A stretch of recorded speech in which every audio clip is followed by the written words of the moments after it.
श्री गणेशाय नमः। ओम अज्ञानतिमिरान्धस्य ज्ञानञ्जनशलाकया चक्षुरुन्मीलितं तस्मै श्री गुरुवे नमः। नमो विष्णुपादाय कृष्णपृष्ठाय भूतले श्रीमती भक्तिवेदांत स्वामित्य नामिदे। नमस्ते सारस्वती देवी गौरवणे प्रचारण्ये निर्विशेष शून्यवादी पाश्चात्य देशदाणिरे। श्री कृष्ण चैतन्य प्रभु नित्यानंद श्री अद्वैत गदाधर श्रीवासादि गौर भक्तविंद। हरे कृष्ण कृष्ण कृष्ण हरे हरे, हरे राम राम राम हरे हरे। हरे कृष्णा। तो हम पद्धति सर वाल्मीकि रामायण में चर्चा कर रहे हैं। अभी कुछ समय तक मैं वीडियो बना नहीं पाया था क्योंकि थोड़ा काम था मुझे, तो किसी काम के चलते मैं नहीं वीडियो बना पाया था। तो अब हम अपनी सीरीज़ जो है उसको कंटिन्यू करेंगे और ये 8वां भाग है इस तरह से। और पिछली बार हमने चर्चा किया था कि विश्वामित्र मुनि भगवान राम और लक्ष्मण को लेकर मिथिलापुरी की ओर जा रहे थे ऐसे, क्योंकि जनक महाराज है उन्होंने एक यज्ञ रखा है बड़ा सा। ऐसे दूसरे रामायण के वर्जन में ऐसा बताया कि वो माता सीता का स्वयंवर था, बट वाल्मीकि रामायण में ऐसा बताया कि वो एक यज्ञ है और उसमें जो शिव धनुष है उसको प्रस्तुत करने वाले हैं वहाँ पे वैसे। तो फिर वो लोग जा रहे थे और मार्ग में जो जगह आ रही थी तो विश्वामित्र मुनि है उसको कथा सुना रहे थे भगवान राम को। भगवान राम जो भी जिज्ञासा करते कि इस जगह का इतिहास क्या है वो सब कुछ तो विश्वामित्र मुनि बताते थे। तो पिछली बार हमने जाना था गंगा अवतरण की कथा।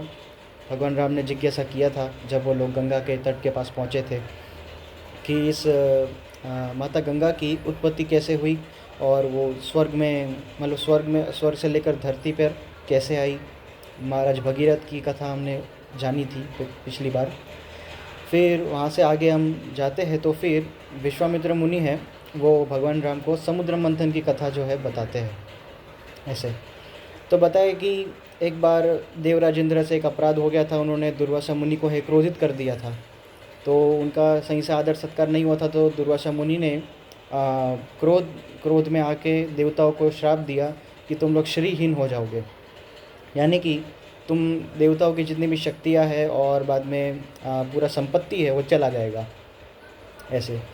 तो जब ये देवता ये सारी की सारी समस्या लेकर फिर भगवान के पास गए, भगवान विष्णु के पास, तो भगवान विष्णु ने सुझाव दिया समुद्र मंथन करने का।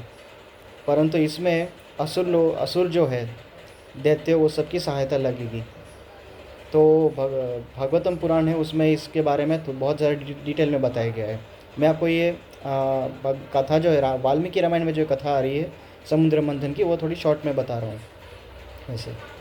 तो फिर बताया था कि जो मद्राचल पर्वत है उसको सागर में उसको मथा जाएगा, उसकी जो रस्सी है वो नागराज वासुकी बनेंगे और जो पूंछ के स्थान है जो नागराज वासुकी का उसे देवता पकड़ेंगे और जो सिर का भाग है वहाँ पे सारे के सारे दैत्य पकड़ेंगे।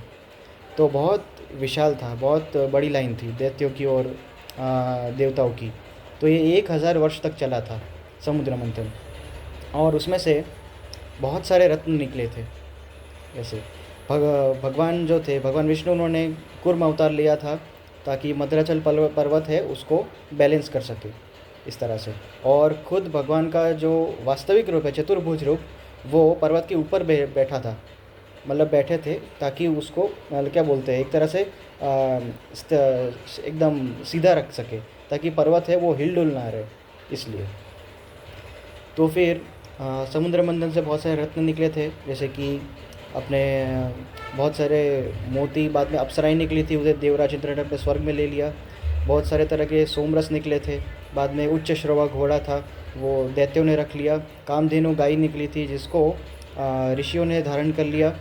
इस तरह से कल्प वृक्ष, पारिजात का वृक्ष जो स्वर्ग में है। इस तरह से कौस्तुभ मणि जो भगवान विष्णु ने धारण की अपने गले में। माता लक्ष्मी प्रकट हुई और भगवान विष्णु के साथ उनका विवाह हुआ वैसे। और भी बहुत सारी चीज़ें इस तरह से। जो ऐरावत हाथी था इंद्र का वो इंद्र ने स्वयं स्वीकार कर लिया था। और सबसे शुरुआत में जो है हलाहल विष निकला था ऐसा बताया। हलाहल विष जो है उस जिसको कालकोट विष भी बोलते हैं। इसका असली अर्थ ये था कि समुद्र मंथन एक तरह से एक हमें इंसानों के लिए क्या बोलते हैं एक जानने की चीज़ है कि जब इंसान भक्ति के भाव में उतरता है तब सबसे पहला स्टेज जो होता है हमारे मन की जो नेगेटिविटी है वो सबसे पहले बाहर निकल जाती है। इसलिए जो सबसे पहले जो चीज़ निकली थी समुद्र मंथन में, वो थी ये कालकूट विष। ऐसे हलाहल विष जो थी, यानी कि वो एक मन की नेगेटिविटी का प्रतीक है कि जब भक्ति इंसान करते हैं सबसे पहले उसके मन में जो दुर्विचार होते हैं वो चले जाते हैं इस तरह से। तो इस विष का निवारण कैसे करें, इसलिए सभी देवताओं ने भगवान विष्णु के सुझाव से महादेव के लिए प्रार्थना की। तब वहाँ पे भगवान शिव प्रकट हुए और उन्होंने उस कालकूट विष को खुद धारण कर लिया इस तरह से, और उनका जो विष है यहाँ गले में स्थापित हो गया और नीला रंग का बन गया वहाँ पे। इसने आपने देखा होगा महादेव के गले में ऐसा नीला रंग का निशान होता है, आप कोई भी चित्र देखेंगे उसमें, इसलिए उनका नाम पड़ा था नीलकंठ। इस तरह से बाद में अंत में अमृत निकला था। अब तक जितने भी रत्न निकले उसमें देवताओं की सारी शक्तियाँ, उनका धन संपत्ति सब कुछ वापस मिल गई थी, लेकिन देवताओं को ज़रूरत थी अब क्या बोलते हैं अमृतत्व की, ताकि वो अपना क्या बोलते हैं राज्य है हमेशा के लिए टिका सके इस तरह से। तो अमर बन जाएंगे तो फिर उनकी कभी मृत्यु नहीं होगी। लेकिन उसके पीछे भी एक रहस्य है, देवताओं का अमृतत्व अलग होता है और मनुष्य लोग का अमृतत्व अलग होता है। अमृत का हमेशा मतलब ये नहीं होता कि मतलब उसका कभी विनाश नहीं होगा इस तरह से, यानी कि वो चिरकाल तक काफ़ी लंबे समय तक वो जीवित रहेंगे। वैसे देखिए जो जिसका निर्माण हुआ है इस जगत में उसका एक ना एक दिन विनाश तो होना ही है, चाहे वो फिर धरती पर रहने वाले कोई जीव हो, चाहे वो देवता भी क्यों ना हो।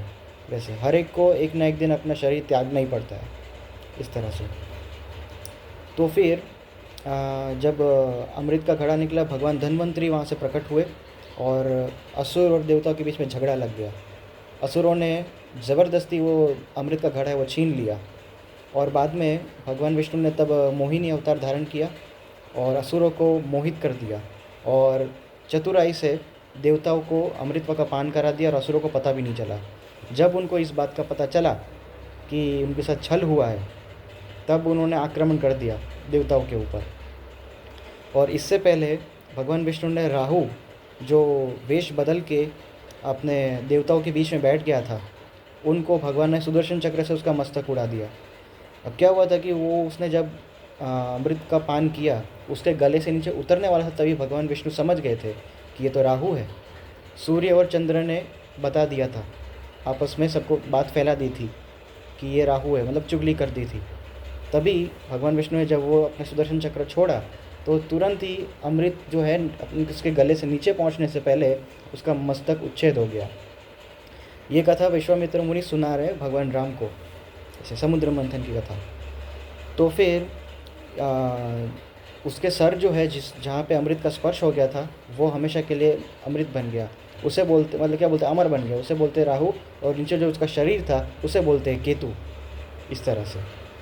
बाद में अब यहाँ पे एक सवाल उठ सकता है कि क्या भगवान को पहले पता नहीं चला कि वो राहु बैठा हुआ है देवताओं के स्वरूप में? तो भगवान ने ये जानबूझ के ही लीला की थी ताकि वो इस दुनिया को दिखाना चाहते थे कि अमृतत्व का प्रभाव कितना है, अमृत की ताकत कितनी है, कि मतलब सिर्फ उसका स्पर्श उसके मस्तक पर ही हुआ फिर भी उसका मस्तक हमेशा के लिए अमर बन गया, जो राहु के नाम से विख्यात हुआ। ऐसे वैसे तो दोनों ही मतलब हमेशा के लिए है, राहु और केतु, जो उसका धड़ है वैसे, और वो आगे जाके 9 ग्रहों में उनके क्या बोलते हैं उनका नाम आता है इस तरह से। और बाद में सूर्य और चंद्र ने जो उनकी चुगली की थी, इसलिए चुगली करना एक तरह से पापी होता है, फिर चाहे वो अच्छाई के लिए हो गलत के लिए हो, बट फिर भी चुगली करना एक क्या बोलते हैं एक बुरी आदत ही बोलते हैं। इसलिए बाद में देखना आप चंद्र ग्रहण होता है, सूर्य ग्रहण होता है, वो इन दोनों के ऊपर ही होता है ताकि इन्होंने चुगली की थी राहु की, इसलिए ये इसके पीछे का रहस्य है। और राहु के मुंह से जो कुछ बूंदें नीचे गिरी धरती पे अमृत की, ताकि वो राहु वैसे था दैत्य, लेकिन उसके मुंह से स्पर्श वो जो था वो अमृत ही, वो जैसे ही धरती पे गिरा तो उसमें से प्याज और लहसुन का उत्पत्ति हुआ धरती पे। प्याज और लहसुन एक तरह से बोले तो आता तामसिक में है, लेकिन उसमें कुछ अच्छे गुण भी होते जो शरीर के लिए कुछ फ़ायदेमंद होते हैं, लेकिन वो होते तामसिक प्रभाव के हैं।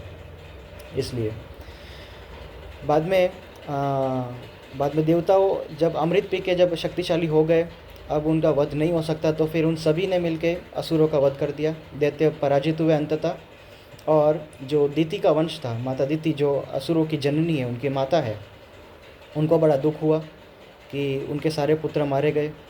इस तरह से। तो भागवतम में यहाँ से स्टोरी थोड़ी डिफरेंट हो जाती है, क्योंकि शुक्राचार्य ने अपने संजीवनी विद्या से सभी असुरों को फिर से जिंदा कर दिया था।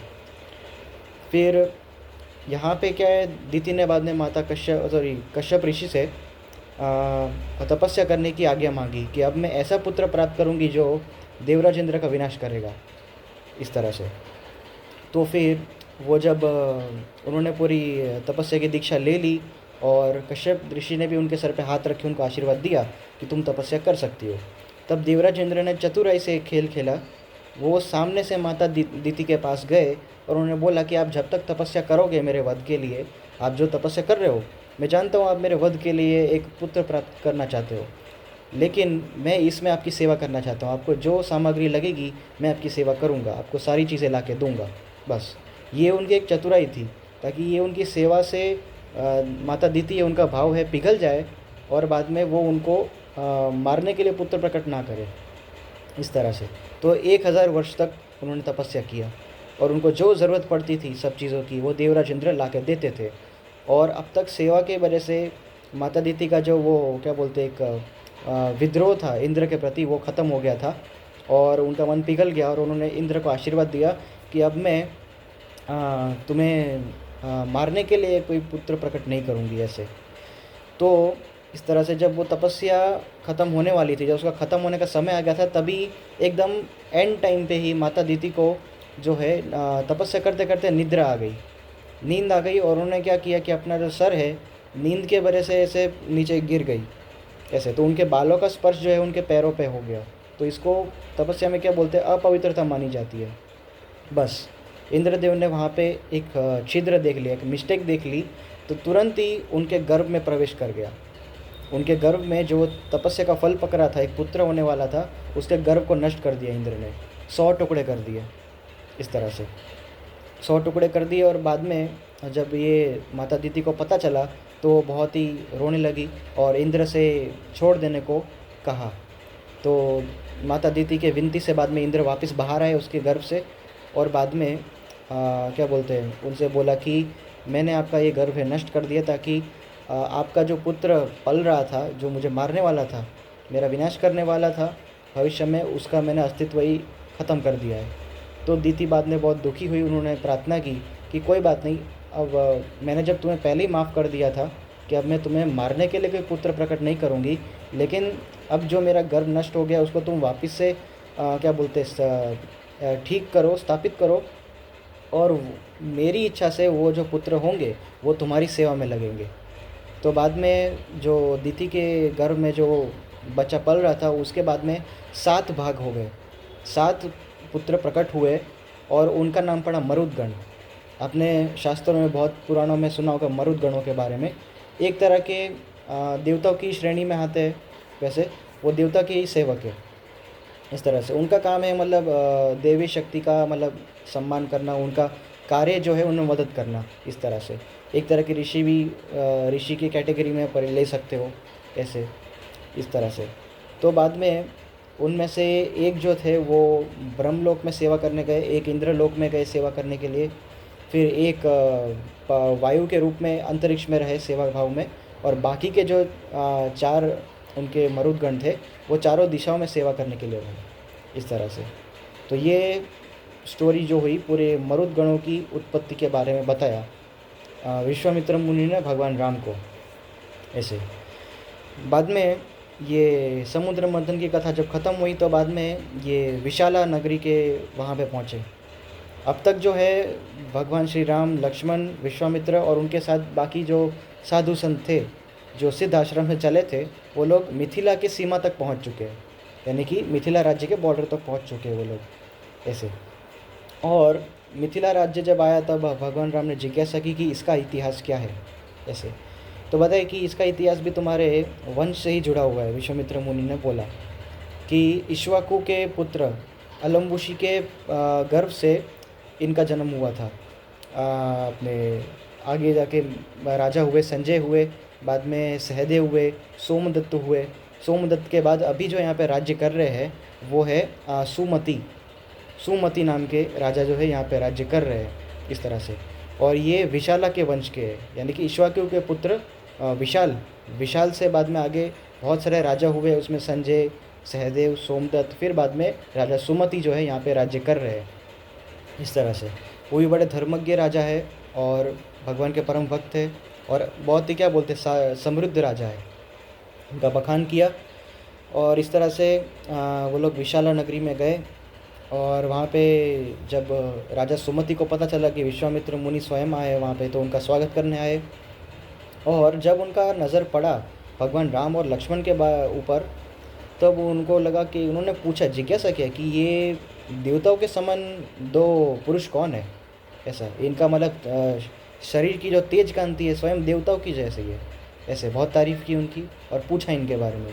तो विश्वामित्र मुनि ने पूरा इतिहास उनका बता दिया कि इक्ष्वाकु वंश के अपने क्या बोलते हैं राजकुमार है, दशरथ महाराज के पुत्र है। ऐसे इनका संबंध आपके ही वंश से, और बाद में इन्होंने क्या क्या पराक्रम किए, ताड़का का वध किया, मारीच और सुबाहु का वध किया। ऐसे सुबाहु को वध किया, मारीच को पराजित करके फेंक दिया 100 योजन दूर, इस तरह से।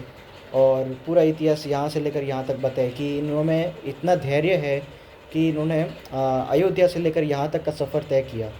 ऐसे पूरे एकदम शिष्य भाव में, बिना किसी संकोच के, और बहुत सारे दिव्यास्त्र प्राप्त किए, वो सब बताया इस तरह से। और फिर जब रात्रि हुई तो रात्रि में विश्वामित्र मुनि, भगवान राम, वो लोगों ने वहीं पर विश्राम किया अपने विशाला नगरी में। फिर अगले दिन सुबह हुई तब वो लोग आगे मिथिला की तरफ चल दिए। जब वो लोग जा रहे थे तब वहाँ पे गौतम ऋषि का आश्रम आया रास्ते में।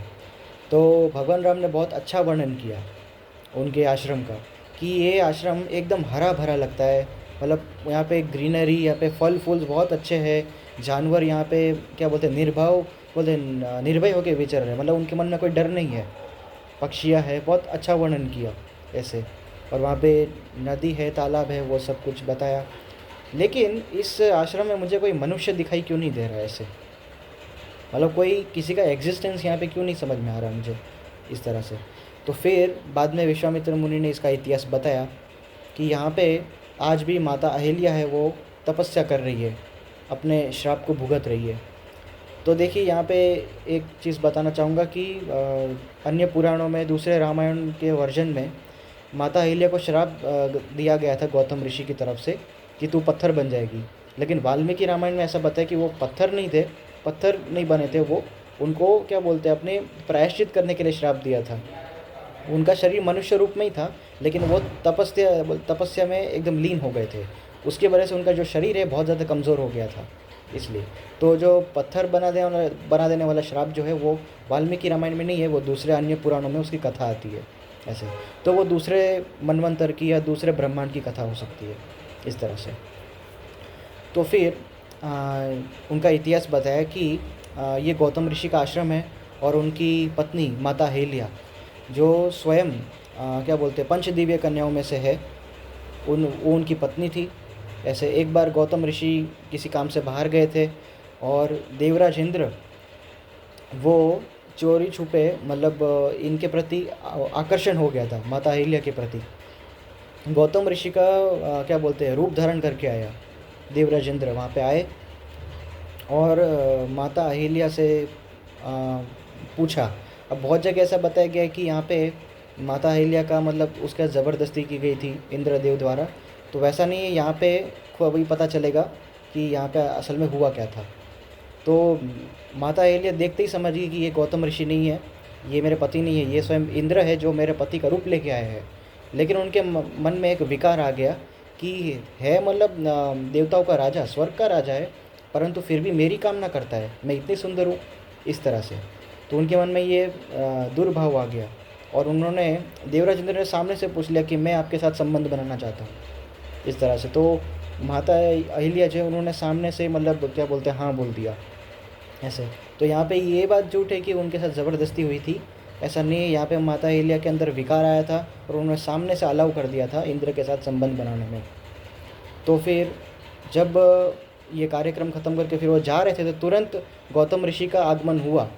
अब वो इंद्र वहाँ उनकी कुटिया से बाहर निकल रहे थे और सामने गौतम ऋषि खड़े थे। अब इंद्र जो थे वो वास्तविकता में अपनी जो भूल है वो अब जो उनको है प्रायश्चित हुआ कि मैंने बहुत बड़ी गलती कर दी है ऐसे। और उन्होंने गौतम ऋषि के सामने ही क्या बोलते हैं माफ़ी मांगी। पहले तो गौतम ऋषि ने पूछा कि तू कौन है जो मेरा वेश धारण करके आया है ऐसे। वैसे उनको अंदर से डाउट हो गया था कि वो स्वयं इंद्र ही है, लेकिन फिर भी पूछ रहे थे ताकि वो अपने मुंह से अपनी गलती को एक्सेप्ट करे। देवराज इंद्र ने बोला कि मैं इंद्र हूँ और मैंने बहुत ही लज्जित कार्य किया है, और अपने कार्य के बारे में बताया। और गौतम ऋषि बहुत गुस्सा हुए और उन्होंने इंद्रदेव को श्राप दिया कि तूने जो ये लज्जित कार्य किया है, तूने मेरी पत्नी के साथ इस तरह से संबंध बनाया है, तू अंडकोशों से हीन बन जा। ऐसे उनके उसके अंडकोश है उससे वो हीन बन जाए। और तुरंत ही श्राप देने की वजह से इंद्र के जो अंडकोश थे वो क्या बोलते हैं ज़मीन पे गिर गए इस तरह से, और इंद्र है वहाँ से लज्जित होकर चला गया। और बाद में गौतम ऋषि ने अहिल्या को भी श्राप दिया कि तुमने इस कार्य के लिए अपना हृदय है एकदम दिल है एकदम पत्थर जैसा बना लिया ऐसे। तो यहाँ पे ये श्राप नहीं दिया कि तू पत्थर बन जा, उन्होंने ये श्राप दिया कि तू क्या बोलते हैं अकेली रहेगी हमेशा, मतलब हमेशा नहीं, जब तक भगवान राम तेरा उद्धार नहीं करते तो इस आश्रम में अकेले रहेगी, और जब तक तुझे अपने इस गलती का प्रायश्चित ना हो जाए तब तक तेरा उद्धार नहीं होगा। स्वयं राम तुझे इस श्राप से मुक्त कर सकेंगे इस तरह से। तो जो पत्थर बनाने वाला श्राप है वो वाल्मीकि रामायण में नहीं हो, दूसरे पुराणों में बताया गया है या दूसरे रामायण के वर्जन में बताया गया है ऐसे। और इतना कह के श्राप दे के जो गौतम ऋषि है वहाँ से चले गए। और तभी आश्रम के जब वो अंदर गए तो विश्वामित्र मुनि ने दिखाया माता अहिल्या को कि वो एकदम तपस्या कर रही है और उनका शरीर बहुत ज़्यादा कमज़ोर हो गया है इतने सालों तक तपस्या करने की वजह से, कई हज़ारों सालों तक वो तपस्या कर रही थी इस तरह से। और ये भी बताया विश्वामित्र मुनि ने आगे बोला था कि इंद्र का बाद में क्या हुआ। जब वो स्वर्ग में गया उन्होंने देवताओं के गुरु जो है बृहस्पति उनसे इस बारे में चर्चा की कि मैंने तो गौतम ऋषि जो तपस्या कर रहे थे इतनी ज़्यादा, मुझे ये डर लग रहा था कि वो तपस्या करके मेरा राज्य ना हड़प ले, हम देवताओं का राज्य ना हड़प ले और हमको बाहर ना फेंक दे। इसलिए मैंने उनकी तपस्या भंग करने के लिए उनका रूप धारण किया और उनकी पत्नी के साथ संबंध बनाया, लेकिन बदले में उसने मुझे श्राप देके मुझे अंडकोशों से हीन कर दिया इस तरह से। मतलब ये देवराज इंद्र ये बताना चाह रहे अपनी मतलब गलती की है वैसा नहीं, मतलब अपना एक तरह से बहाना बोल सकते इस चीज़ को वैसा। तो सभी देवताओं ने सोचा कि अब कुछ सॉल्यूशन तो लाना पड़ेगा क्योंकि इंद्रदेव है देव किनको एक देवताओं के पद पे वो उनको वापस से प्रतिष्ठित करना है, तो उनको पूरी तरह से उनकी शक्ति वापस देनी पड़ेगी। तो बाद में वो पितृलोक में गए सभी मिलके, और पितृलोक में किसी के एक पितृदेव के पास एक क्या बोलते बकरा था। वो बकरे के अंडकोश जो है बाद में इंद्र के शरीर में स्थापित किए। उसके बाद फिर वापस से वो अपने क्या बोलते हैं तेज में वापस से प्रतिष्ठित हो पाए देवराज इंद्र इस तरह से।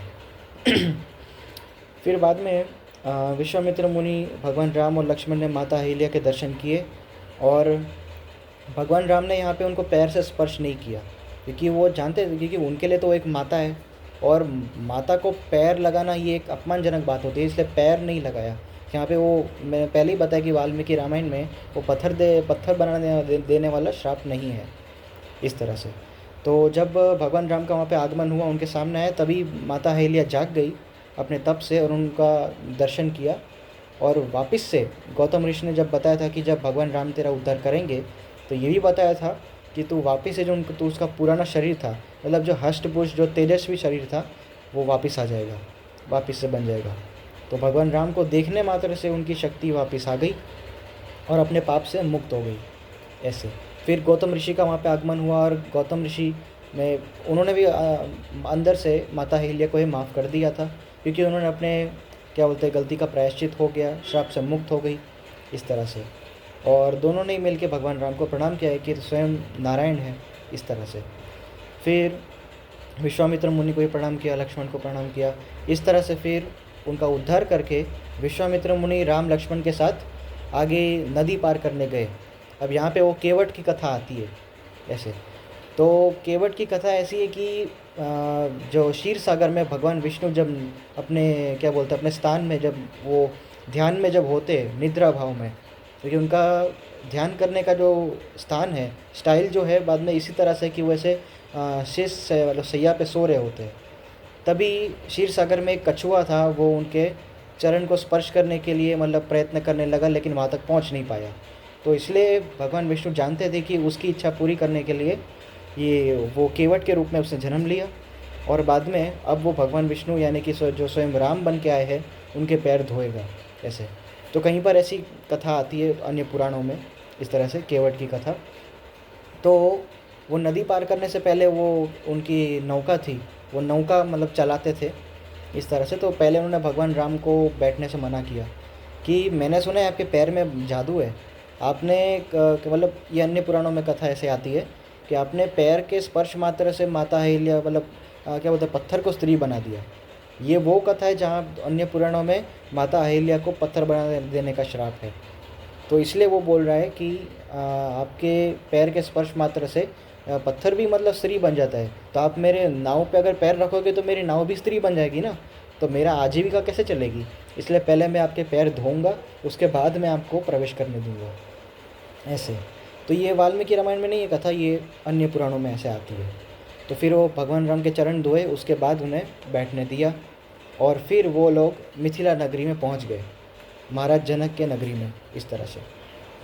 तो फिर विश्वामित्र मुनि, राम और लक्ष्मण वहाँ मिथिला नगरी में गए, और वहाँ पे क्या बोलते हैं उनकी नगरी देखी कि मिथिला नगरी ये पूरी तरह से क्या बोलते हैं बहुत ज़्यादा बुद्धिमान लोगों से भरी हुई है, और वहाँ की जो क्या बोलते प्रजा है वो भी बड़ी धर्म का पालन करने वाली है। क्योंकि यहाँ के जो राजा है, ऐसा भी बोलते कि महाभारत में भी ये बताया है कि अगर राजा धर्म का पालन करेगा, अगर वो शास्त्रों के अनुसार रहेगा, तो प्रजा भी अपने आप शास्त्रों का पालन करेगी और अच्छे कर्म करेगी इस तरह से। और पूरी तरह समृद्ध राज्य था इस तरह से। और जब जनक महाराज उनको जब पता चला कि स्वयं विश्वामित्र मुनि पधारे उनके यज्ञ में शामिल होने के लिए, तो वो खुद उनका स्वागत करने के लिए गए थे ऐसे, और उन्होंने विश्वामित्र मुनि को प्रणाम किया ऐसे। तो जनक महाराज का असली नाम बता दूँ, ये वाल्मीकि रामायण में बताया गया है कि जनक जो है वो असल में एक पद है, पद एक बोलते हैं ना पोस्ट है। उस जो मतलब जो भी मिथिला का राजा बनेगा वो जनक उसका नाम पड़ जाएगा। असल में उनका माता सीता के जो पिता थे उनका असली नाम था शीरध्वज ऐसे, और उनके भाई थे कुशध्वज इस तरह से। बस वो मिथिला के राजा थे, इसलिए उनका नाम उनको जनक भी बोला जाता था इस तरह से। गर्ग संहिता में एक राजा आते हैं, राजा बहुलाश, जिनका नारद जी के साथ संवाद हुआ था ऐसे। वो भी उस समय द्वापर युग में मिथिला के राजा थे, तो उनको भी जनक बोला जाता था, इसलिए मिथिलेश्वर भी बोलते हैं उनको इस तरह से। तो जनक महाराज का असली नाम था शीरध्वज, त्रेता युग में, जो माता सीता के पिताजी थे इस तरह से। फिर विश्वामित्र मुनि का बहुत पूजन किया इस तरह से, क्योंकि देखो मैंने बताया था कि पिछले युगों में, पिछले समय में कोई भी ऐसे बड़े महात्मा ऋषि कहीं पर पधारते राजाओं के वहाँ पे, तो उनका बहुत ही ज़्यादा ग्लोरिफिकेशन किया जाता था ऐसे। अलग अलग उदाहरण देके उनको पूजित किया जाता था ऐसे, उनकी आरती की। फिर जनक महाराज भी इनके बारे में जिज्ञासा कर रहे थे, मतलब एक टक उन्होंने भगवान राम और लक्ष्मण की तरफ देखा, और मतलब बहुत ही उनको देखते ही रह गए, इतने सुंदर थे वो। उनको पूछा विश्वामित्र मुनि को कि इनकी तारीफ, इनका परिचय क्या है। देखने में तो स्वयं ऐसा लगता कि देवता है, देवता स्वयं स्वर्ग से नीचे उतर आए हैं, इतने तेजस्वी है दिखने में, इनके शरीर की तेज कांति है कितनी, मतलब सूर्य के समान है इस तरह से बताया। और विश्वामित्र मुनि मन में सोच रहे हैं कि देवता नहीं है, देवताओं के भी बाप है इस तरह से। फिर बाद में जनक बोल रहे कि नहीं नहीं, देवता नहीं, ये तो स्वयं भगवान विष्णु की तरह तेजस्वी लग रहे। तो विश्वामित्र मुनि ने मन में फिर से सोचा कि हाँ अब बिल्कुल सही बोला ऐसे।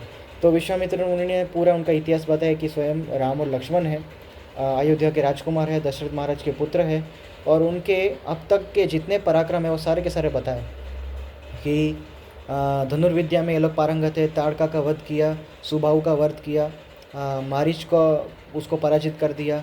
फिर अयोध्या से लेकर यहाँ तक, सिद्ध आश्रम से लेकर मिथिला तक उन्होंने पूरा सफ़र तय किया मेरे साथ, एकदम शिष्य भाव में। बहुत सारे दिव्यास्त्र मेरे द्वारा उन्होंने प्राप्त किए। तो पूरा उनका इतिहास बता दिया राम और लक्ष्मण का इस तरह से। और बाद में ये भी बताया कि माता अहिल्या का भी उद्धार किया ऐसे। और फिर यहाँ पे जनक महाराज के साथ जो उनके पुरोहित थे, प्रधान पुरोहित या तो बोल सकते हैं उनके प्रधान मंत्रियों में सर्वोत्तम सतानंद भी उनके साथ थे। और जो सतानंद है ये गौतम ऋषि और माता अहिल्या की पुत्र है ऐसे। तो जब उनको पता चला कि मेरी माता का उद्धार हो गया है भगवान राम के द्वारा, तो बहुत उनको खुशी हुई ये सुन के। और उन्होंने भगवान राम, विश्वामित्र मुनि और लक्ष्मण का बहुत आदर सत्कार किया और बहुत बहुत बधाई दी कि आप लोगों का शुक्रिया अदा करता हूँ कि मेरी माता का उद्धार हुआ। वो इतने समय से तपस्या में लीन थी ऐसे। आपके द्वारा उनका श्राप मुक्त हो चुके हैं वो ऐसे। और बाद में सतानंद महाराज वो सब लोग साथ में बैठ के, जनक महाराज, सतानंद, विश्वामित्र मुनि, राम, लक्ष्मण, ये सभी लोग बैठ के आपस में फिर चर्चा करते आपस में। और बाद में सतानंद जो है वो विश्वामित्र के बखान करने शुरू करते हैं कि आपके साथ जो आए हैं विश्वामित्र मुनि ये कोई साधारण ऋषि नहीं है, ये पहले राजा हुआ करते थे ऐसे, राजा कौशिक उनका नाम था ऐसे। और इनका, विश्वामित्र मुनि का और वशिष्ठ मुनि का क्या इतिहास है वो फिर वो बताते हैं वो इस तरह से। तो आज के लिए इतना ही। अगले भाग में हम जानेंगे कि सतानंद जो है भगवान राम को ये विश्वामित्र मुनि का इतिहास और वशिष्ठ मुनि के साथ जो उनका था संबंध, वो उसके बारे में बताएंगे। तो अब तक के लिए यही विराम देते ऐसे। सीताराम लक्ष्मण हनुमान की जय। वाल्मीकि कृत रामायण की जय। हिताय गौर प्रेमानंदे।